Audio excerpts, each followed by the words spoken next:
Action গুলোর উপরে যদি ইন্ডিপেন্ডেন্টলি না নিতে পারে, সে তো ফাঁসবে।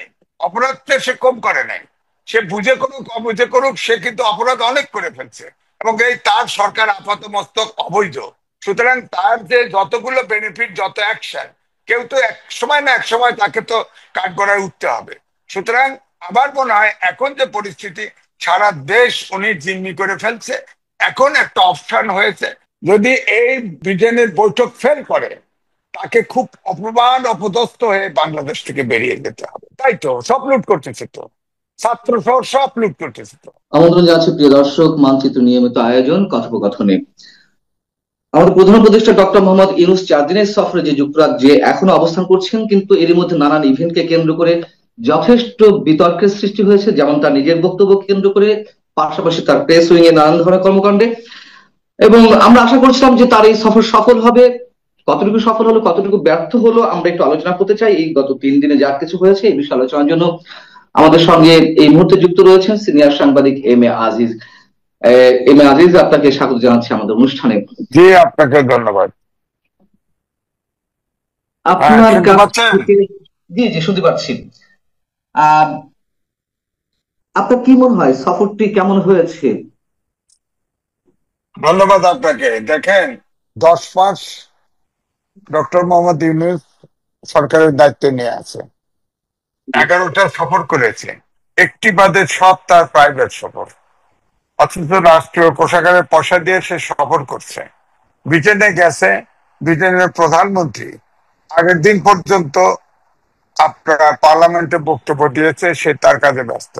এখন সে কানাডায়, অথচ সরকার থেকে বলা হয়েছে তার সাথে কথা হবে ইত্যাদি ইত্যাদি।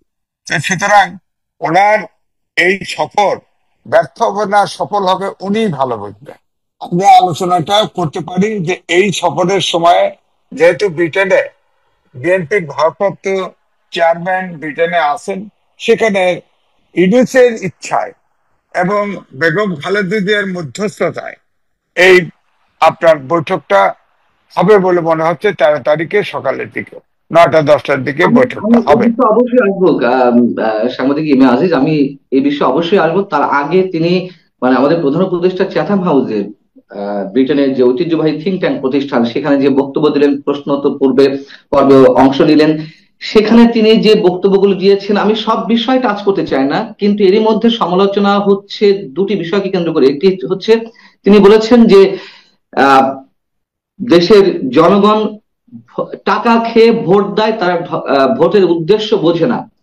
আমি যদি প্রথমেই এই বিষয়ে আপনার মন্তব্য জানতে চাই। আমরা জানি যে কিছু অংশ মানুষ, একটা শ্রেণীর মানুষ টাকা খেয়ে ভোট দেন। সেটি সব কত ভাগ? 5 ভাগ, 10 ভাগ, তার তো বেশি নয়। আপনি, আমি বা আমাদের মতো সাধারণ মানুষ তারা টাকা খেয়ে ভোট দেন, মানে এই কথার মধ্য দিয়ে তিনি কি ভোটকে নিরুৎসাহিত করলেন? দেশের মানুষকে চরমভাবে অপমানিত করলেন, পুরো জনগোষ্ঠীকে।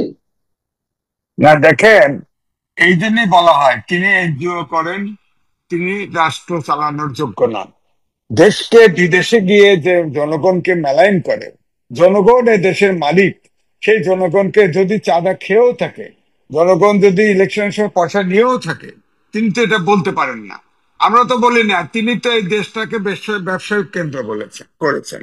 তিনি গ্রামীণ ব্যাংকে 666 কোটি টাকা যদি সুদ মকুব করে থাকেন, গ্রামীণ ফোনে 4,000 কোটি টাকা মাফ করে থাকেন, জনগণ কেন খাবে না? জনগণ, উনি জনগণ যারা মালিক, তারা পয়সা খেলে কয় পয়সা খাবে? 5,000, 10,000, 1,000, 500, 200? উনি তো হাজার হাজার কোটি টাকা খাচ্ছেন। তো সুতরাং উনি যে বিদেশে এই কথাগুলি বলেন, স্বাভাবিকভাবে কিন্তু এইগুলো প্রশ্ন আসে। তিনি ইতিমধ্যে তার যতগুলো বেনিফিট নিয়েছেন এবং যেভাবে সরকারে এসেছে, সব নিয়ে প্রশ্ন আসে, সব নিয়ে প্রশ্ন আছে। আপনি ধরেন, আমি যদি বলি যে তিনি যে সরকারের সরকারের দায়িত্ব নিলেন, তিনি তো দণ্ডিত ছিলেন, তার বিরুদ্ধে তো দুর্নীতির মামলা ছিল। তিনি নৈতিক কারণে এবং আইনগত ভাবে তিনি কি সরকার প্রধান হতে পারেন? তিনি তো হয়েছেন। তিনি সরকারে বসে নির্বাহী আদেশে তার মামলা তুলে নিয়েছেন। এটা হয় বলেন? তো জনগণ, তার জনগণ ঘুষ খাবে না কেন? তিনি তো এই যে ঘুষ খাইছেন, তিনি তো এটা করলেন। আর তারপরে তিনি যখন সরকারে আসলেন, দায়িত্ব নিলেন, তখন এই 5 তারিখের গণ অভ্যুত্থানে সব দল, একমাত্র আওয়ামী লীগ ছাড়া, সবাই জনগণ সবাই সমর্থন দিয়েছে, অথচ নিজে বিভিন্ন ভাবে তার বলয় তৈরি করার জন্য এই যে জুলাই গণ আন্দোলনের যে যারা সব দল মত একসাথে ছিল এটাকে বিভক্ত করেছে, তিনি বিভক্ত করেছেন।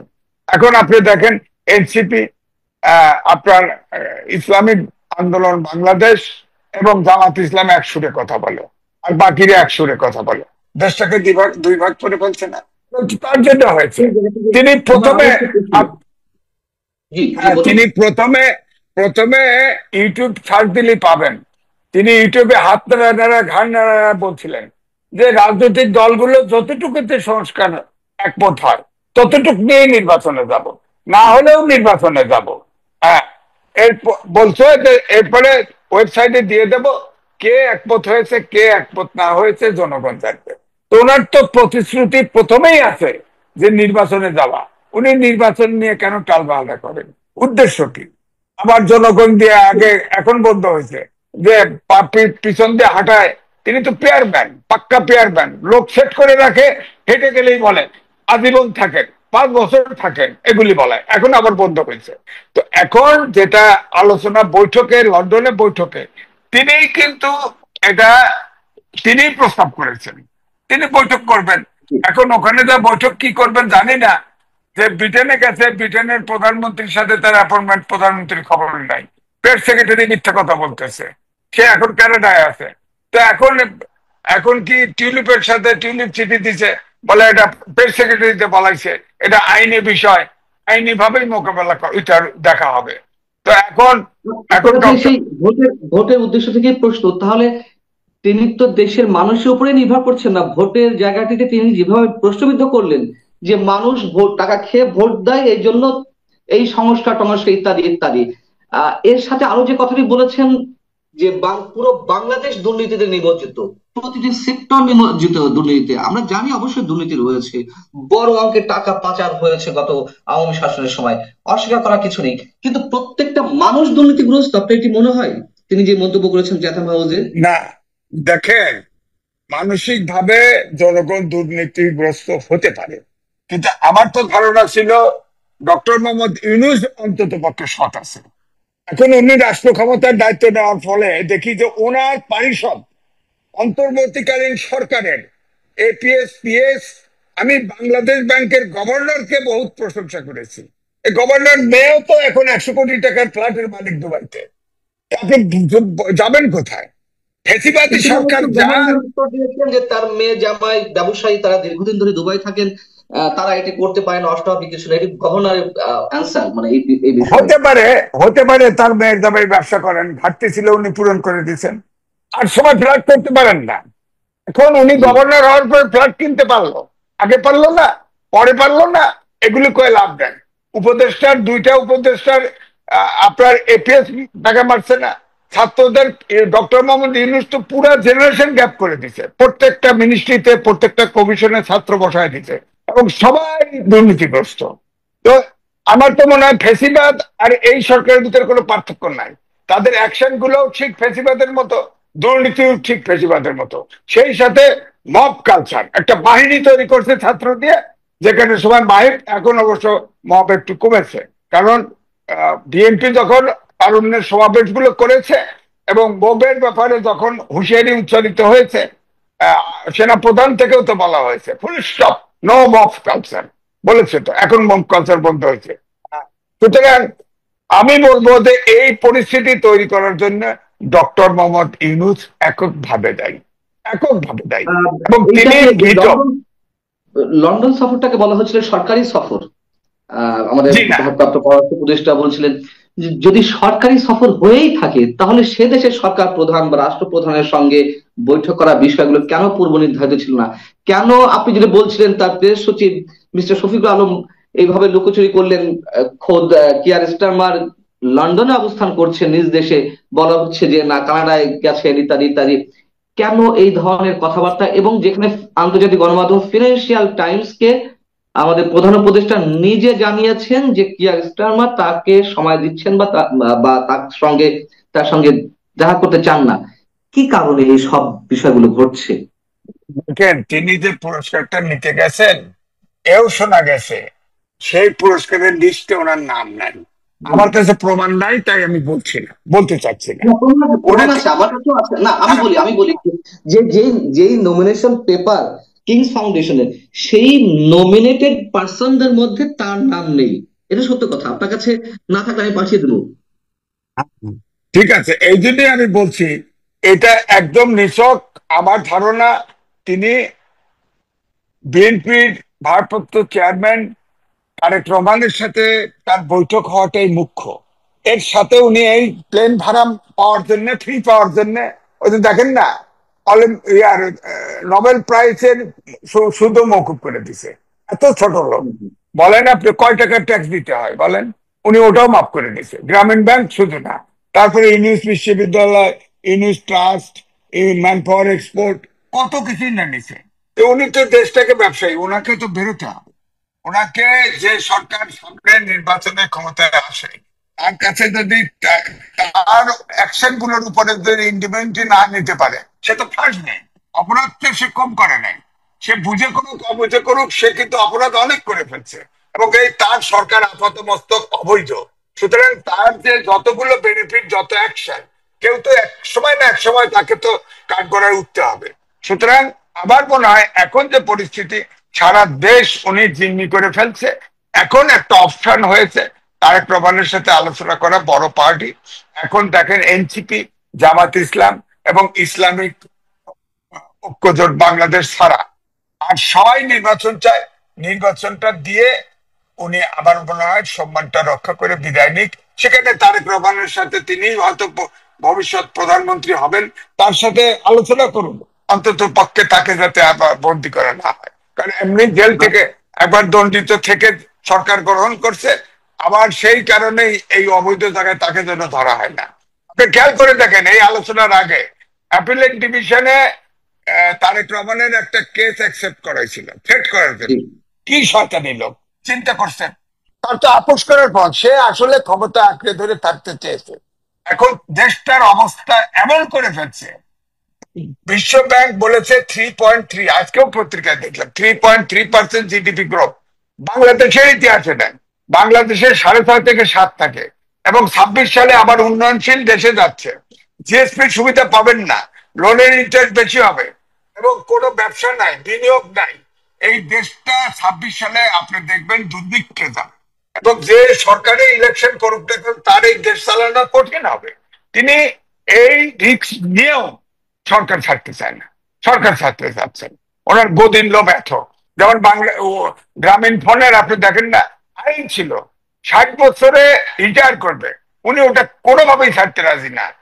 তিনি আসলে পলিটিক্সের পাওয়া বোঝে না, লোভে পড়ে তিনি তার জেল থেকে বাঁচার জন্য এবং দেশ থেকে কিছু লুটপাট করার জন্য তিনি সরকার ফর্ম করছে। তিনি দেশ পলিটিক্সের ক চালানোর জন্য করেন। না বুঝলে, পলিটিক্সের ক না বুঝলে এতগুলো রাজনৈতিক দল, এত বিশাল জনগোষ্ঠীকে কিভাবে তিনি আহ এইভাবে আহ যে কোনো প্রক্রিয়ায় এখনো পর্যন্ত তিনি ক্ষমতা ধরে রেখেছেন, পুরো না, মানুষ জনগোষ্ঠীকে ইয়ে বুঝিয়ে। আমি আমি বলি যে আমাদের দেশে বলা হয় ফাটাবাসের চিপায়, খারাপটা বললাম না। রাজনৈতিক দলগুলো ফাটাবাসের চিপায় পড়ছে। চিপায় পড়ছে মানে একে একদিন রাস্তায় নামলে সরকার আউট হয়ে যাবে, কিন্তু রাজনৈতিক শূন্য থাকবে না। যদি তৃতীয় পক্ষ আসে, তাহলে তো রাজনীতির ভাগা শেষ।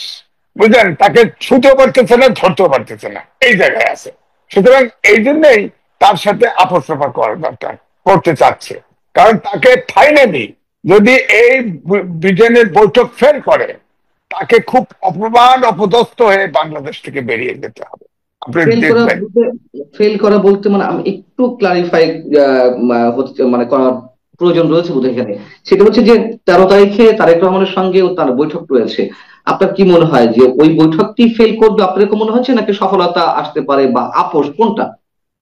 না, সম্ভাবনা আছে, ফেল করারও সম্ভাবনা আছে, পাস করারও আচ্ছা, সম্ভাবনা, এটা তো বলা মুশকিল। কারণ ডক্টর আচ্ছা। ইউনূসকে স্টাডি করা খুব মুশকিল। আপনি দেখেন, সে কয়েকটা ইন্টারভিউ কয়েক জায়গায় কথা বলছে, তো টেস্ট বারে বারে কথা বলছে, সোজা সাপটা না।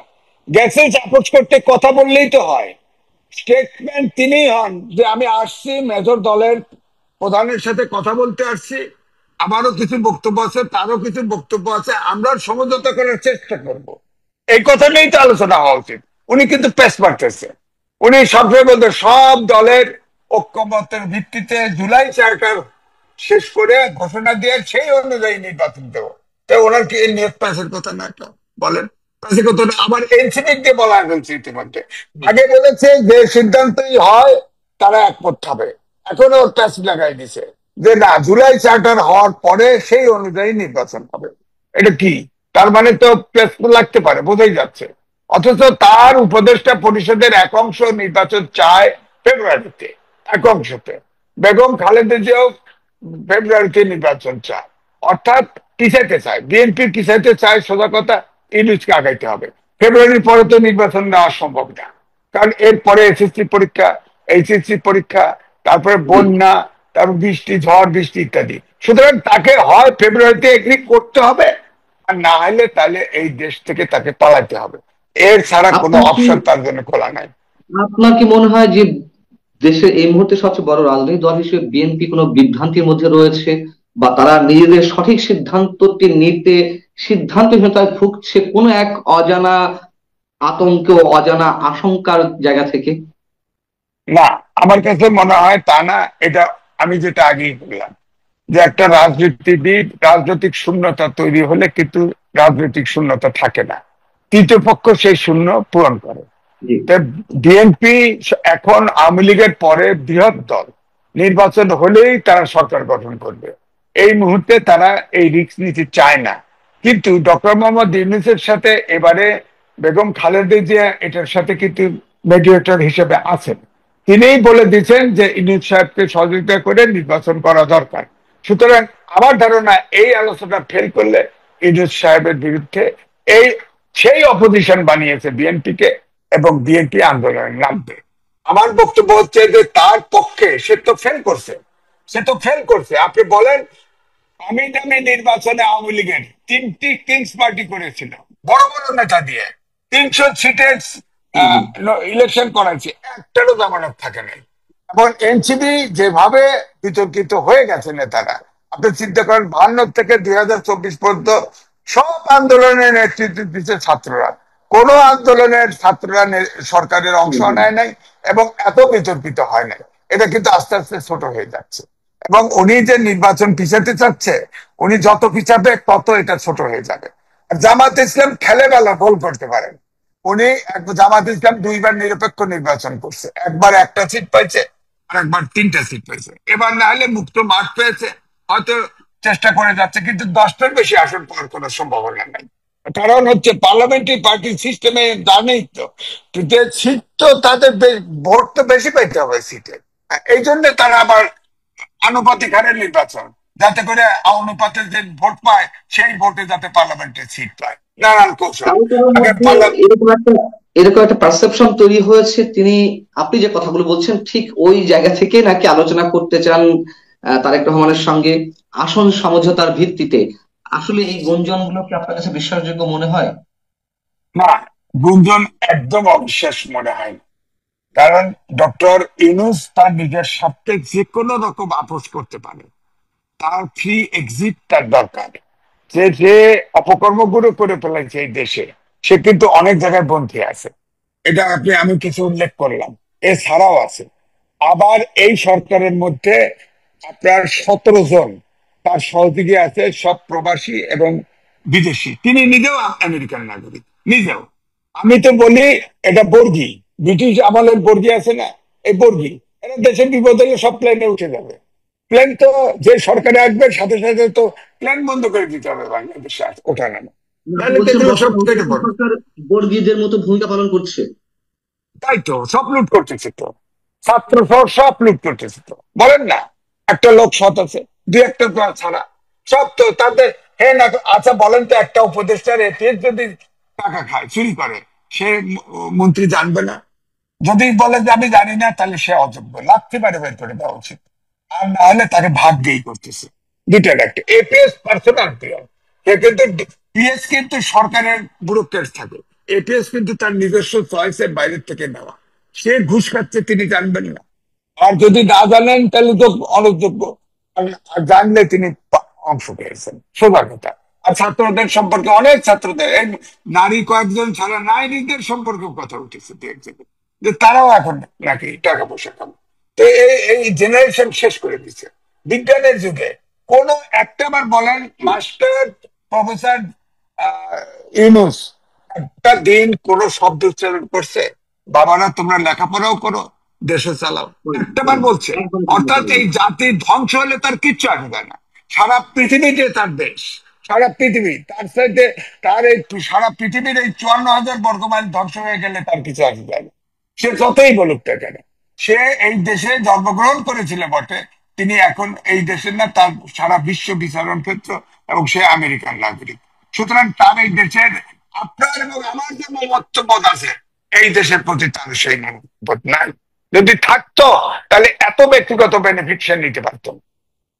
আমরা শেষ করব সাংবাদিক আজি, যে আমার এই মুহূর্তে প্রশ্নটি হচ্ছে, চ্যাথাম হাউসে তিনি যখন কথা বলছিলেন, মডারেটরের প্রশ্ন ছিল যে আইএমএফ এর সিদ্ধান্ত অনুযায়ী আপনি দেশের মানুষের উপরে, অতিরিক্ত মানুষের উপর কর বসিয়েছেন, এটা আপনি পারেন কিনা।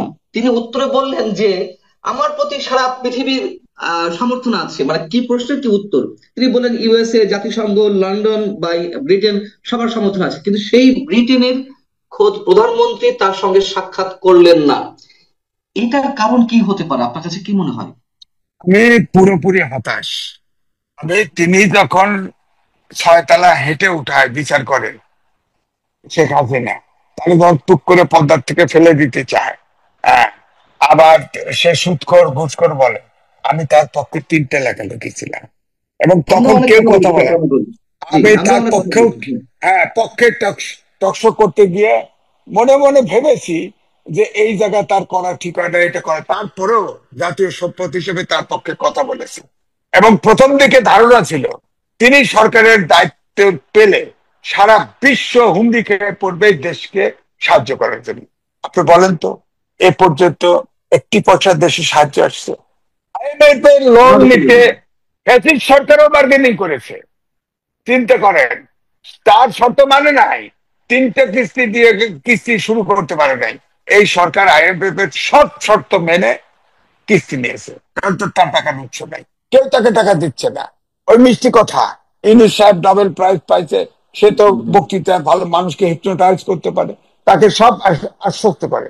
আরে বৈঠক করলে পার্লামে আপনার সাথেও বৈঠক করলে, আপনার কিছু কইলে তো আমি কবো হ্যাঁ ভাই, বন্ধু হিসেবে পড়বো। ওরকম ওর তো বন্ধু, বন্ধু এসে সব বলে। আপনি বলেন তো দেখি, এখানে ঘটা করে তার পরিচিত লোক ডেকে ডেকে এনে বিজনেস কনফারেন্স করলো, 3,100 কোটি টাকার অ্যাসুরেন্স পাইল বিনিয়োগ হবে, একটি পয়সা আসছে? আমি একটু ওই উত্তরটা চাচ্ছিলাম যে ইউকে প্রাইম মিনিস্টার কেন রিফিউজ করলেন, তাকে তার সঙ্গে কেন বৈঠকে রাজি হলেন না, তাকে একেবারে প্রত্যাখ্যান করলেন, মানে প্রধান উপদেষ্টাকে। আমার ধারণা হচ্ছে যে, ধরেন ইউনুস সাহেব পরন্ত বেলা, ব্রিটিশ এরা জানে, তারা কিন্তু পরাশক্তির অংশ। তারা তারপরে কোন সরকারি, তার তো ব্রিটিশ প্রধানমন্ত্রী দাওয়াতের তো ওনারা জানবেন। হ্যাঁ, ওনার কি টাকা পড়ছে, ওনার কাজ উনি করছে। দ্বিতীয়ত, ইউনুস সাহেবকে সরকার, একটা সরকারের প্রধান উপদেষ্টা হিসেবে, অর্থাৎ রাষ্ট্র সরকার প্রধান হিসেবে তিনি এখন খোঁজ নেন, তাকে গুরুত্ব দেওয়ার কোনো তার প্রয়োজন নেই। এটা বোঝা, আবার কবিদের টাকা দাও। হ্যাঁ, এই জন্য অ্যাভয়েড করে চলে গেছে, ক্যানাডা চলে গেছে, তারা পাত্তাও দেয় না। হ্যাঁ, এটা মূল কথা হলো তার পাত্তা দেয় না। সরকারি সম্প্রদানে ব্ল্যাকমেইল করতে গেছে, সে ব্ল্যাকমেইলে হাত ইয়া হয় না। তাদের সাথে শোষণের জায়গা খোলা থাকলেই খাতির থাকে। আর বাংলাদেশ থেকে নেবার কিছু নাই কেউ, কারণ বাংলাদেশ তো ভিক্ষার মতো এখন ঝুলি, সেই আগের মতো ঝুলি নিয়ে তো দাঁড়াইছে এই সরকার, কেউ তো দিচ্ছে না। কথা বললে তো ভদ্রতার ক্ষেত্রে সবাই বলে আপনার সব সহযোগিতা, সব সংস্কারের সহযোগিতা করবো, বলেন না। একটা উদাহরণ দেন কোন সাহায্য পেয়েছে কিনা? কোনো সাহায্য পায়নি, অথচ বাংলাদেশ থেকে উনি নিচ্ছে। আমি শেষ করতে চাই, একেবারে শেষ কোশ্চেন, এক লাইনে উত্তরটা দিয়ে মানে আপনার কাছ থেকে নিয়ে শেষ করব।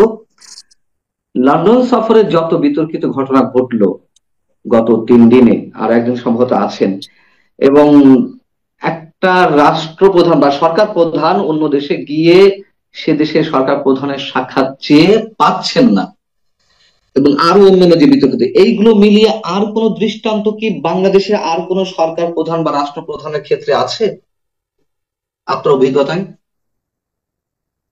আমি জানি আমার তো মনে হয় ফ্যাসিস্ট সরকারও নিয়ে অ্যাপয়েন্টমেন্ট করে করে গেছে। কোন সরকার ফরমাল অ্যাপয়েন্টমেন্ট করা ছাড়া কেউ বিদেশে গেছে আমি মনে নেই। উনি গেছে বক্তৃতা দেওয়ার জন্য, গিয়ে ফাইসে গেছে, একটা মন্ত্রী দেখা করছে, আবার উনি ওখানে যায় ওনার লোকজন তো ধাওয়া খাইছে। হ্যাঁ, আপনার প্রেসিডেন্ট দৌড়ে ফেলছে, দেখছেন তো, অডিও ভিডিও এখানে পাওয়া যাচ্ছে তো। সুতরাং উনি অপমান ছাড়া ব্রিটেনে গিয়ে কিছু আনতে পারছেন না। এই জন্য বলছি যে উনি তারেক রহমানের সাথে যা বৈঠক করবে সেখানে হুম, হুম। তিনি আর সরকার চালাতে পারছেন না, সরকার দেউলিয়া, সরকার ফেল স্টেটের দিকে যাবে। উনি দয়া করে জাতিকে মাফ করে দিন, এত অযোগ্য লোক ভাবি নাই, উনি জাতিকে মাফ করে দিক, উনি সময় ক্ষমতার থেকে একটা নির্বাচন দিয়ে উনি সরে পড়েন, এছাড়া ওনার প্রয়োজন আর নেই। ব্রিটেনে যা কিছু ঘটলো সেখানকার পলিটিক্স অনেকটা এই সফরের সঙ্গে জড়িয়ে গেছে। কেয়ার স্টারমারের যে ভূমিকা এবং প্রেস সচিবের যে ভূমিকা, সবকিছু মিলিয়ে এই যে একটা হজবরল অবস্থা এই সফরকে কেন্দ্র করে, সেটি এই আহ, যে বৈঠক হতে যাচ্ছে তারেক রহমানের সঙ্গে, সেই বৈঠকের আলোচনায় কোনো প্রভাব বিস্তার করবে কিনা, তারেক রহমানকে নতুন করে ভাবতে কোনো কিছু বাধ্য করবে কিনা এই ঘটনাগুলো? না, কারণ হচ্ছে এটা হলো লোকাল ইস্যু। যে বৈঠকটা তারেক রহমানের সাথে ডক্টর মোহাম্মদ ইউনূসের হবে, এটা কিন্তু লোকাল ইস্যু। আচ্ছা। আমাদের জাতি এখন নির্বাচন চায়। ওই জায়গায় যদি আর ক্ষমতা ধরে রাখার মতো প্যাঁচ না লাগায় তাহলে সমাধান হবে, আর প্যাঁচ লাগাইলেই সমাধান হবে না, এবং বিএনপি আন্দোলনে যেতে বাধ্য হবে এবং তাকে অবশ্যই পালাইতে হবে। তাছাড়া কোনো কথা, সে আমেরিকান সিটিজেন, প্লেনে উঠে পড়বে, তাছাড়া কোনো রাস্তা নেই। এই অনেক ধন্যবাদ সাংবাদিক ইমা আজিজ আপনাকে আমাদেরকে সময় দেওয়ার জন্য। দর্শক, শেষ করছি, প্রধান উপদেষ্টা এখনো নিশ্চয়ই একদিন লন্ডনে অবস্থান করবেন এবং সবার দৃষ্টি তারেক রহমানের সঙ্গে যে বৈঠক অনুষ্ঠিত হতে যাচ্ছে তার দিকে। সাংবাদিক ইমা আজিজ যা বললেন, ফোরকাস্ট করার চেষ্টা করলেন, আমাদেরও ধারণা সম্ভবত আহ খুব আশাজনক কিংবা চমকপ্রদ কিছু পাবো আমরা আশা করতে চাই, তবে বাস্তবতা হয়তো ভিন্ন বার্তা দিচ্ছে। ভালো থাকুন সবাই, আল্লাহ হাফেজ।